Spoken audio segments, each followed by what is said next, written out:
Welcome to today's deep dive into the transformer architecture, the revolutionary framework that's reshaping AI.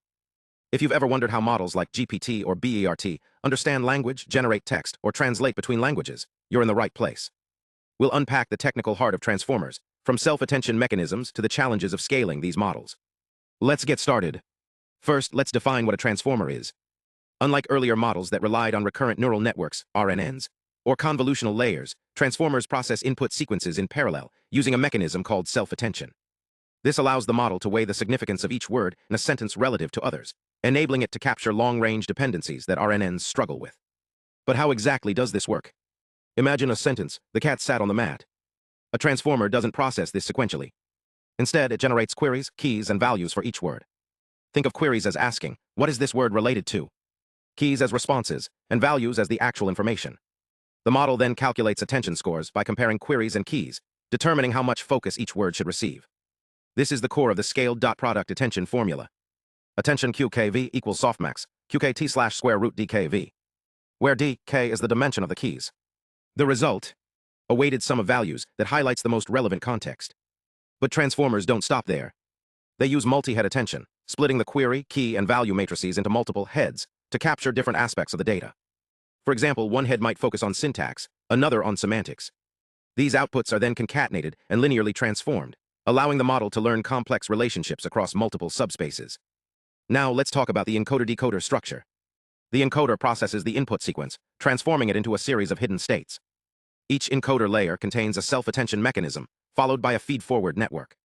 The decoder then generates the output sequence, using masked self-attention to prevent peaking at future tokens. This design enables tasks like translation, where the model must map input words to output words while maintaining contextual coherence. But wait, how does the model understand word positions? RNNs inherently process sequences in order, but transformers are permutation invariant.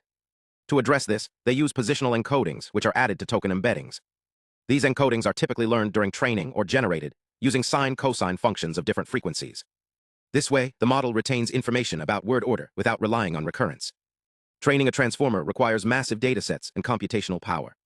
The model uses cross-entropy loss to minimize the difference between predicted and actual tokens. However, the sheer size of these models, often billions of parameters, poses challenges. Techniques like model parallelism, distributing layers across GPUs, and quantization, reducing precision, help mitigate these issues. Additionally, distillation allows smaller models to mimic the behavior of larger ones, balancing performance and efficiency. But wait, how does the model understand word positions?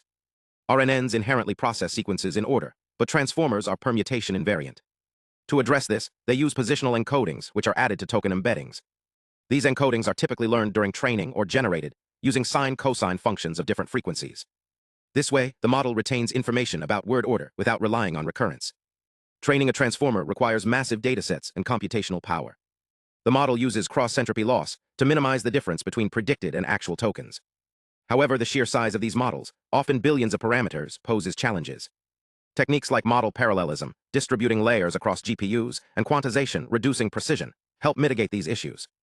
Additionally, distillation allows smaller models to mimic the behavior of larger ones, balancing performance and efficiency.